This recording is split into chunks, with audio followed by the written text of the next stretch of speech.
Premium comes at a price, and while the OnePlus 7 Pro is OnePlus's most expensive phone yet, it's also the most well-built, well-designed phone we've ever seen from the company.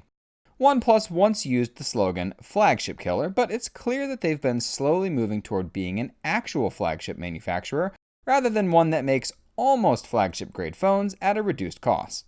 There are plenty of good points, and if you want to see all of them, head on over to our good review to find out what all of those are and why this phone might just be worth your money. Now that the OnePlus 7 Pro is an actual flagship and not a flagship killer, the change in verbiage really requires a full change in product, but what we're seeing here is only a partial change to a flagship instead. Some of those missing features have been consistently missing for years, but were more or less okay because of the reduced price. Now that it's coming in around $700 or more, depending on the model you choose, it's going to be inexcusable for many consumers to be missing out on things like wireless charging and an IP rating for water or dust resistance.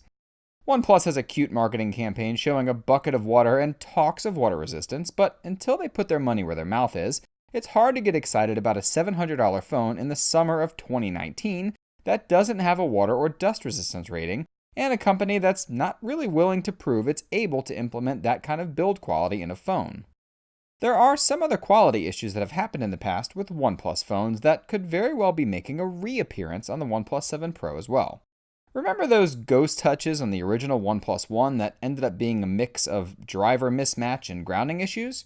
Well, it's very possible that they're back, but thankfully are only triggered when the CPU has been chugging away at maximum load for a while. Originally, this was thought to only happen during a benchmarking process, but some users have found it happening even outside of that. OnePlus has been very good about addressing issues on the phone since the launch, but this was a tricky problem many years ago that took over half a year to fix, and if it is widespread, it could definitely be an experience killer. The camera experience might be more versatile than ever, but of course there are going to always be issues that are worth noting. That new main 48 megapixel sensor seems to have some focusing issues that are not so great. We're working off the GM21 build, which was intended to fix these issues, but it seems the phone still has problems getting a good focus in many kinds of different scenes. The issue is most obvious when taking pictures of things closely, like this remote or even food, where only the center seems to be in any kind of focus at all. Much of this looks similar to lens distortion issues, which typically manifest in very low f-stop lenses on smartphones in particular, but the technical reasons don't help much when most of the picture just looks like crap.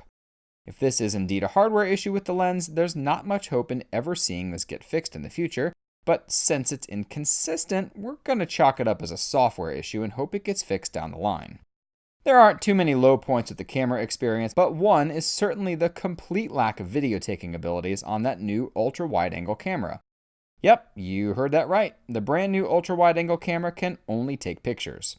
Almost feels like an original iPhone throwback if this were the only camera. Thankfully, there are two others on the back, but lacking video on this one is really bizarre on many fronts, especially considering that no other phone with an ultra-wide-angle camera seems to have this issue. Nightscape mode is also a little lacking too, which is especially important given that this is now in the price range of the Google Pixel 3, which sports that handy night sight mode out of the box. Folks that care enough about this will probably slag it off and just install a ported Google Camera APK to enable this, but normal folks might not be comfortable with sideloading or finding the correct files, so it's important to have comparable performance out of the box for these users, and OnePlus didn't quite get that right. Be sure to check out our full camera review to see all the details of the OnePlus 7 Pro's camera, including the pros and cons.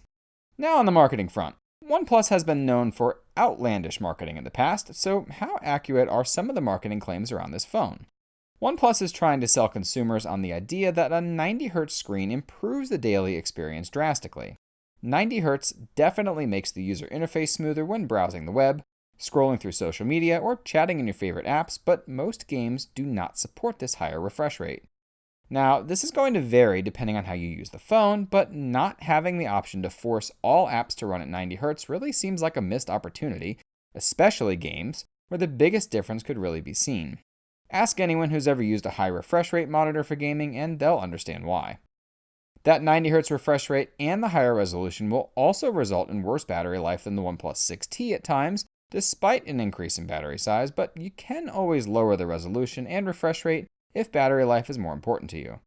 That larger battery and additional internals make this the largest, heaviest OnePlus phone in recent memory too, and it feels like a bit of a brick when compared to flagships from LG or Samsung. Then of course there's a lack of a 3.5mm audio jack that's still a personal annoyance to me, and while the USB Type-C port can always be used for wired audio, that audio output quality feels a bit lacking here.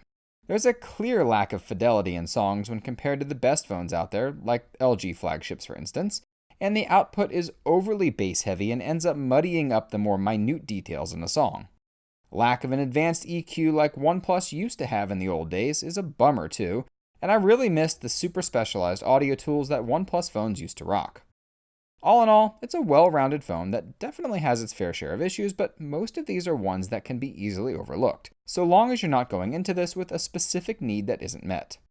OnePlus is still coming under the price of other flagships while offering a true flagship level experience in many ways, but that price cut still means you're missing out on something. Are they deal breakers? It really all just depends on what you need out of your smartphone. We hope you enjoyed that review and will subscribe to us for regularly updated content. Chat with us on your favorite social media network, and don't forget to check out AndroidHeadlines.com for 24/7 worldwide tech news coverage. Thanks for watching, and until next time.